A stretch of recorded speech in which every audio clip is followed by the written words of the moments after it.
baked goods and crops were left out as offerings for the dead, a custom that is now known as trick-or-treating. Christ. To keep these... Happy Halloween! Screw you!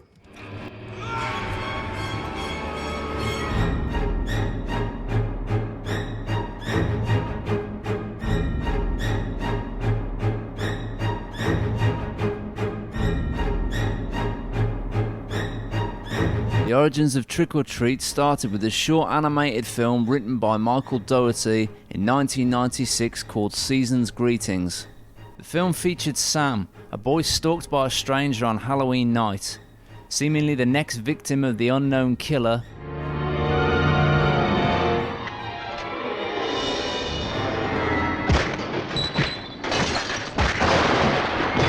it's revealed that Sam is indeed the actual killer. He would later feature in one of the stories of Trick or Treat. Incidentally, the short film was added as a DVD extra. Trick or Treat is an anthology of horror stories reminiscent of Creepshow. Characters from each story are frequently seen in the background of stories they are not involved with. This is to help piece together the chronology of the movie. Every single death in the movie occurs off camera. The deaths are either obstructed by something or the camera cuts away right before a character dies. This is a rare feat for a horror film.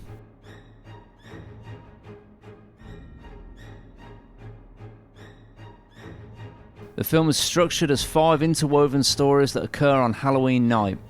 Nothing is what it seems when a suburban couple learns the dangers of blowing out a jack-o'-lantern before midnight.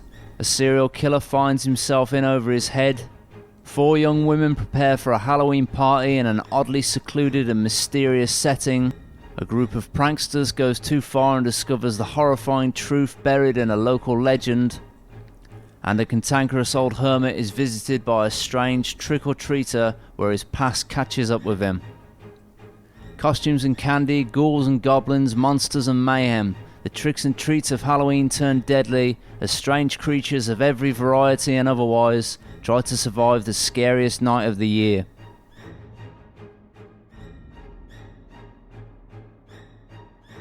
The film had many title changes before filming began.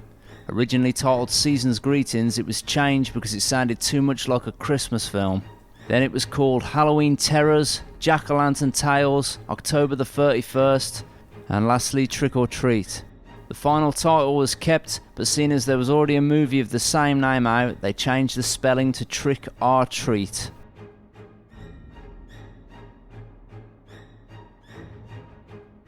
In 2006, filming for Trick or Treat began in location in Vancouver, Canada. The film explores real legends, real Halloween legends, and real Halloween traditions that a lot of us have forgotten. It was raining most nights, meaning many of the shots feature large tarps over the frame. The rain would stop for us after sacrificing 8 goats, Dougherty later stated. There were 18 drafts of the script, and one theme that crept in along the way is the idea that each of the stories represents a different stage of a person's experience with Halloween. The first story with Dylan Baker and his son is about how you're introduced to the holiday.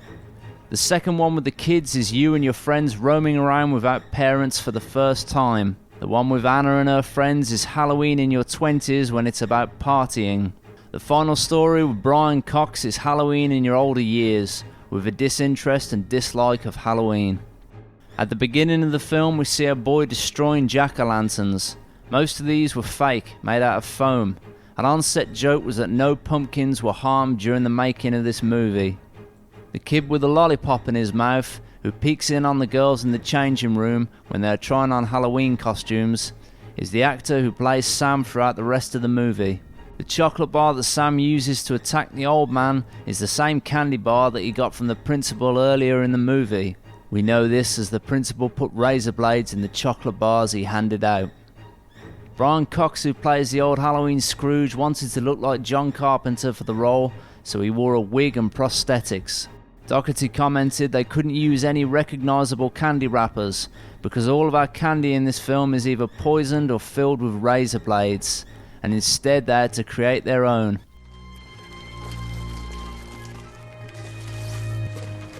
That can't be good for your diabetes, Charlie. Many of the extras during the parade sequence are members of Vancouver's Parade of Lost Souls, who do this every Halloween in the streets. Earlier drafts of the school bus story featured a double reveal in that not only were the undead kids at the quarry a threat, but the girl they brought along to prank also turned out to be dead. Doherty changed it, believing it to be an overused concept.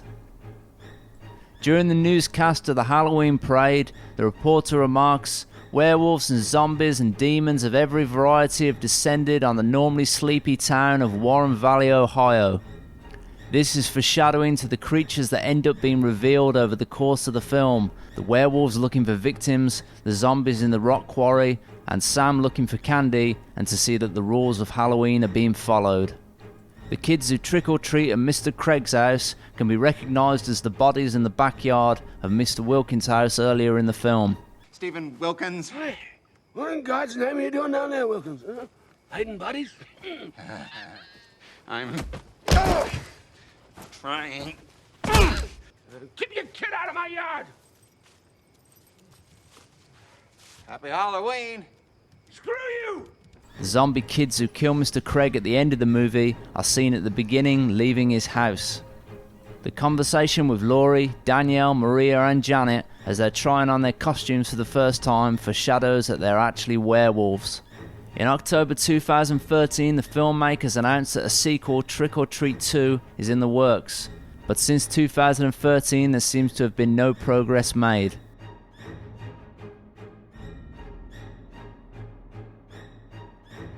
Trick or Treat never received a cinematic release, but instead went straight to DVD, becoming a cult classic.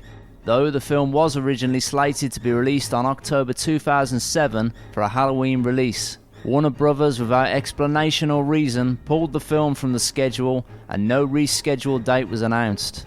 One reason might have been that Saw 4 was slated for a release around the same time, and Warner Brothers did not want to compete against it.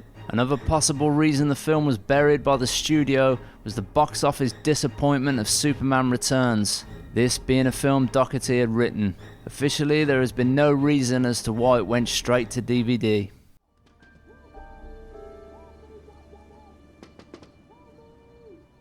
Screw you.